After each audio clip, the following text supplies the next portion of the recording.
L'homme, bipède intelligent, a su au fil des millénaires se servir de la Terre pour devenir cet être raffiné qu'il est aujourd'hui. Avec la disparition des prédateurs, l'homme a pu se reproduire à loisir. Nous sommes désormais plus de 7 milliards d'êtres vivants sur Terre et seront encore 2 milliards de plus dans 40 ans.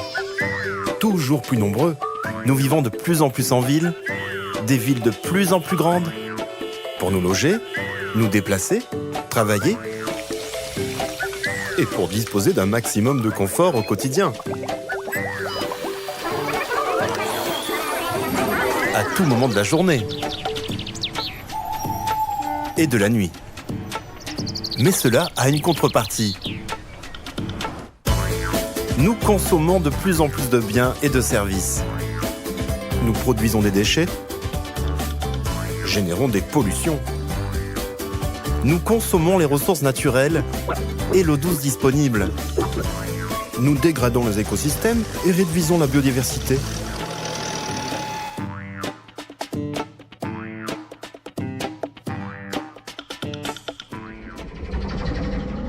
Nous exerçons une pression croissante sur notre Terre. C'est notre empreinte environnementale. Pour maîtriser et réduire notre empreinte, sommes-nous capables de revenir en arrière? Pas facile. Mais alors comment faire? Si on ne peut revenir en arrière, alors allons de l'avant. Comment permettre à tous de vivre plus confortablement sans dégrader notre environnement? Pour agir vite et bien, regardons de plus près. Les produits et les services se décomposent en plusieurs phases, les étapes du cycle de vie. Extraction et production de matières premières, transport et transformation, emballage et distribution, consommation et utilisation, gestion de la fin de vie. Chaque étape du cycle de vie interagit avec l'environnement, les ressources, l'eau, le climat et les écosystèmes. Si bien que chacun des produits ou services que nous consommons a son empreinte environnementale.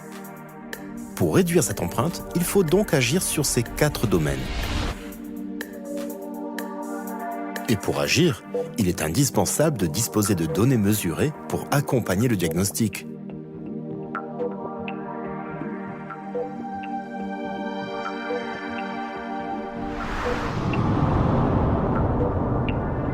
L'empreinte carbone prend en compte les émissions de gaz à effet de serre. Elle évalue la contribution de notre activité au changement climatique.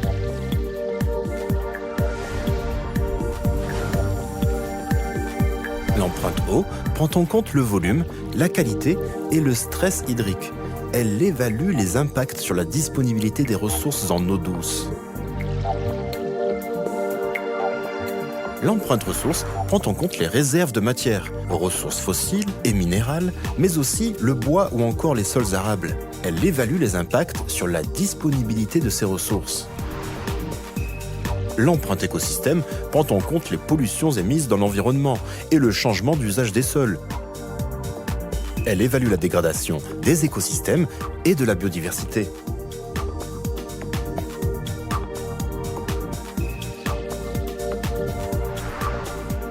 Évaluer l'empreinte environnementale permet de prendre les bonnes décisions. Pour réduire l'empreinte environnementale, il faut tester différents scénarios. Nous pouvons réduire notre empreinte environnementale en repensant l'aménagement et la gestion des territoires.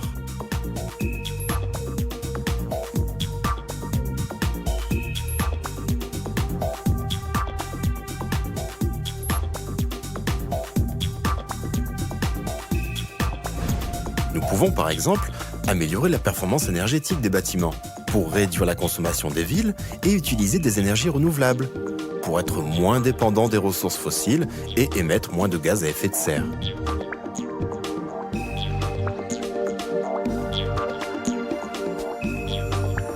Assainir l'eau et la gérer efficacement, c'est réduire notre pression sur les ressources en eau et aussi protéger les écosystèmes.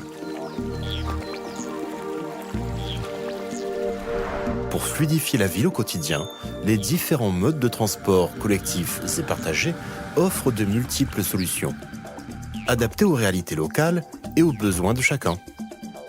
Mieux trier les déchets permet de réduire nos besoins en matières premières, grâce au recyclage.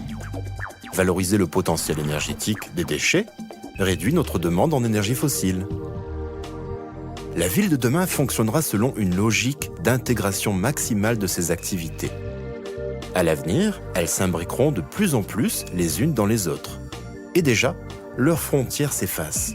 Ici, les déchets se font énergie. Là, les eaux usées se transforment en bioplastique ou en chaleur. Ailleurs, l'électricité devient verte. La gestion de l'empreinte environnementale dans un monde sous contrainte permet de vivre dans un territoire plus résilient, plus sain, plus attractif et plus compétitif.